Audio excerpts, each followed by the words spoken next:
Ay, ka-coffee, magandang araw po sa inyo, Luzon, Visayas at Mindanao. Nandito po tayo sa Malacanang dahil naimbitahan po tayo sa isang event kasama po ang ating presidente. Anyway, something positive, no? Something good to look forward.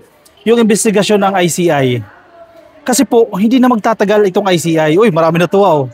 Sabi ng iba, ay buti na lang, ititigil na yung ICI na yan. Matitigil na yung investigasyon dyan sa mga maanumalyang flood control projects. No, hindi totoo yan. Ititigil po ang operasyon ng ICI pero magpapatuloy po yung investigasyon dito sa mga maanumalyang flood control projects. At sino ang magte-take over? Ang ombudsman. Hindi naman natin pwede sabihin na walang naitulong ang ICI, no? Malaki po yung kanilang naitulong sa evidence gathering, sa paglikom po ng mga ebidensya, kaya napabilis po yung pagsasampa ng kaso, napabilis po yung pagpapanagot sa mga tao na involved dito sa mga maanumalyang flood control projects. Pero hindi forever yung ICI na yan. Kanina, nagbabasa-basa tayo ng balita, no? Parang ang sinasabi nila, probably 1 month or 2 months na lang po tatagal itong ICI at titigil na po itong operasyon nito. Hindi forever yan. Kasi wala rin mangyayari kung wala naman police powers, wala namang limitado lang naman ang kapangyarihan ng ICI. Ganoon din naman, i-forward din naman sa ombudsman. So they decided na itigil na itong operasyon ng ICI. 1 or 2 months na lang po yan at ombudsman na po yung magpapatuloy sa investigasyon na yan. May mga natutuwa, sabi nila, oy, finally, lalo na po yung mga involved lalo na yung mga sangkot na politiko, natutuwa sila, finally, ititigil na itong investigasyon ng ICI. Hindi pa rin po kayo tapos, hindi pa rin po kayo absuelto dahil magpapatuloy pa rin po yung investigasyon ng ombudsman. Now, moving forward, dito naman po tayo sa issue ng warrant of arrest patungkol po sa mga diskaya. Kahapon lumabas po yan sa balita, no? Pumutok po sa balita itong nalalapit na pag-aresto sa mga diskaya. Kasi pinapasampahan na ng kaso. Remember, maraming nag-bash sa gobyerno, sinasabi sa administrasyon ng PBBM, teka, bakit parang mabagal? Diba? Bakit parang batch 1 lang yung sinampahan ng kaso? Totoo naman. Batch 1 pa lang po, isang set pa lang po ng mga salary ng nakasuhan, yung kaso dyan sa Oriental Mindoro. Pero ito na po yung another set. Yung grupo nila, Diskaya. O kailan mangyayari yan, ka-coffee? Baka next week may warrant of arrest na itong Diskaya. Sige, pakita ko lang sa inyo saglit, ha. Medyo mahina lang yung internet dito dahil may event kasi dito sa Malacanang, no? Medyo restricted yung kanilang internet connection. Ito, oh. Nakita nyo na yan. Kahapon syempre viral yan, trending yan. Ang sinasabi dito, Marcos orders PNP, DILG to prepare to arrest Sara Diskaya. St. Timothy officials over 96.5 million pesos ghost projects dyan po sa Davao Occidental. So hindi na lang po Oriental Mindoro, kundi dito din po sa Davao Occidental. Sabi ng Presidente, PNP, DILG, pagandaan na ninyo yung pag-aresto dito kay Sara Diskaya. Pagandaan. Yung mabilis kumilos di ba? Pag naisampa na agad yan, magkaroon na agad ng hearing, baka next week ako, Lunes, sa tingin ko Lunes or Martes, may warrant of arrest na po laban dito sa mga Diskaya. At makukulong na yan. Actually, ang mga Diskaya, isa po, kabilang po yan sa mga big fishes na sinasabi nito. Kaya sinasabi na natin na involved dito sa mga anomalyang flood control. Isa po yan sa mga big fishes na dapat pong managot. At naku po, mukhang sa kulungan talaga magpapasko. True to his words, no? Ang sinasabi ng ating presidente, may magpapasko talaga sa kulungan at deserve nila na magpasko sila sa kulungan. Something to look forward yan, ka-coffee. Positive yan, good development yan. Now, nakita nyo naman yung post namin ng isang araw, di ba? Yung first 5, yung grupo namin, si Palirista TV, si Ayam Dizon, si 31 Million Movement, Mark Ian Everyday, and yours truly, no? Si ka-coffee, naka-dinner po namin, si Secretary Vince Dizon. At meron siyang teaser, no?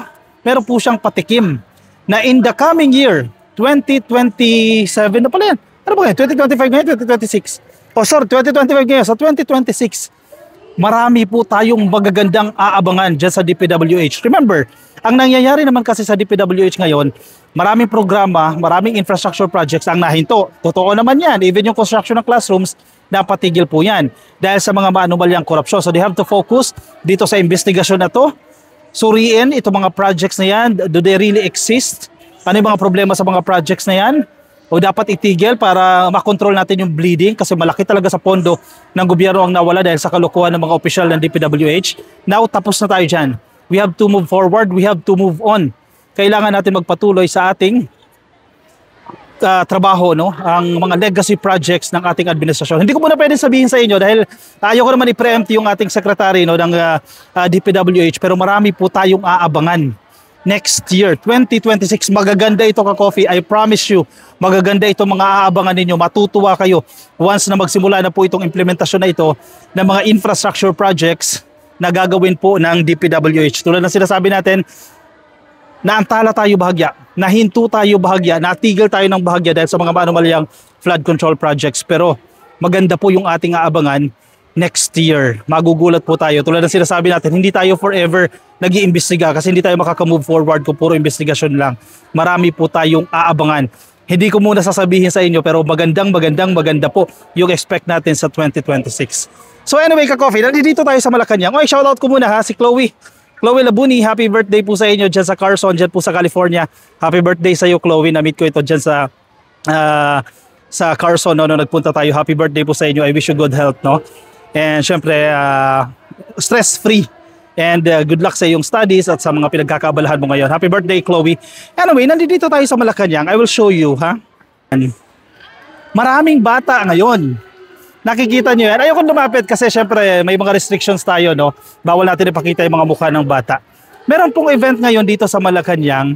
Ito po yung Balik Sigla, Balik Saya.